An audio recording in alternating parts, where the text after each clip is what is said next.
காவலர் சேம நல நிதியின் கீழ் உயிருக்கு ஆபத்தான நோய்களுக்கு 4 லட்சம் ரூபாயிலிருந்து 8 லட்சம் ரூபாயாக உயர்த்தியிருக்கிறோம். இந்த திட்டத்தின் கீழ் உள்ள உறுப்பினர் உயிரிழந்தால் வழங்கப்படக்கூடிய நிதி 50,000 ரூபாயிலிருந்து 1 லட்சம் ரூபாயாக உயர்த்தப்பட்டிருக்கு.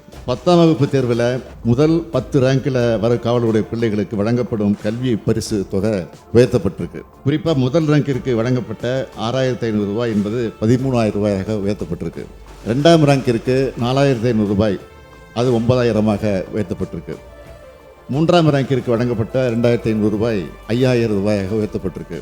4 முதல் 10 ரேங்க் வரை இருக்கக்கூடியவங்களுக்கு 2,000 4,000 ரூபாயாக உயர்த்தப்பட்டிருக்கு.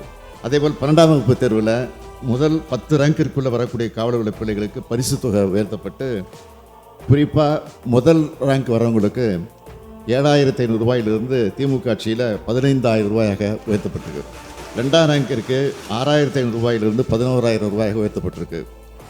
3ஆம் ரேங்கிற்கு 3,500 ரூபாயிலிருந்து 7,000 ரூபாயாக உயர்த்தப்பட்டிருக்கு. 4 முதல் 10 ரேங்க் வரை இருக்கக்கூடியவங்களுக்கு 2,500 5,000 ரூபாயாக உயர்த்தப்பட்டிருக்கு.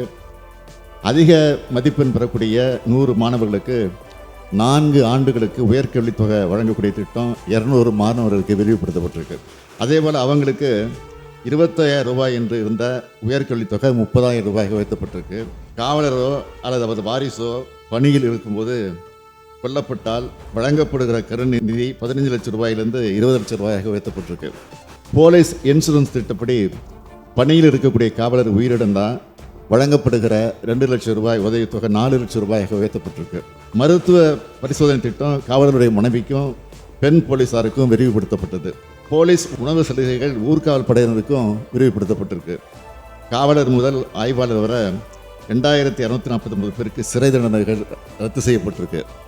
கருணை அடிப்படையில் 2,592 பேருக்கு வேலை வழங்கப்பட்டிருக்கு.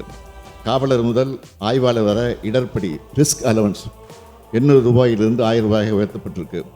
டிஎஸ்பி மற்றும் கூடுதல் டிஎஸ்பிகளுக்கு 900 ரூபாயிலிருந்து 1,000 ரூபாயாக உயர்த்தப்பட்டிருக்கு. தலைமை காவலர் வர இருக்கிறவங்களுக்கு வாரத்தில் ஒரு நாள் விடுமுறை விடப்பட்டிருக்கு. காவல் உதவி ஆய்வாளர், சிறப்பு காவல் உதவி ஆய்வாளர்களுக்கு 15 நாட்களுக்கு ஒரு நாள் லீவு வழங்கப்பட்டிருக்கு. தமிழ்நாடு சிறப்பு போலீஸ் பட்டாலியன் பணிபுரியக்கூடிய அனைத்து காவலர்களுக்கும் வீக்லி ஆஃப் விரிவுபடுத்தப்பட்டிருக்கு. 2ஆம் நிலை காவலர் முதல் ஆய்வாளர் வர bus pass, smart ID card 29 கோடிய 96 லட்சம் ரூபாய் செலவில் வழங்கப்பட்டிருக்கு. இப்படி காவலர்களுக்கு அறிவிக்கப்பட்ட நலத்திட்டங்களை எல்லாம் இன்னும் நாம் பட்டியலிட முடியும். இந்த ஆட்சியில் அனைத்து தரப்பு நலன்களையும் பேணி காப்பது போலவே மக்களின் பாதுகாப்பில் இரவு பகலாக பாடுபட்டு கொண்டிருக்கக்கூடிய அயராது எடுத்து கொண்டிருக்கக்கூடிய காவலர்களின் நலனையும் பேணி பாதுகாத்து வரோம்னு மாண்புமிகு உறுப்பினருக்கு நான் தெரிவிச்சுக்கிறேன்.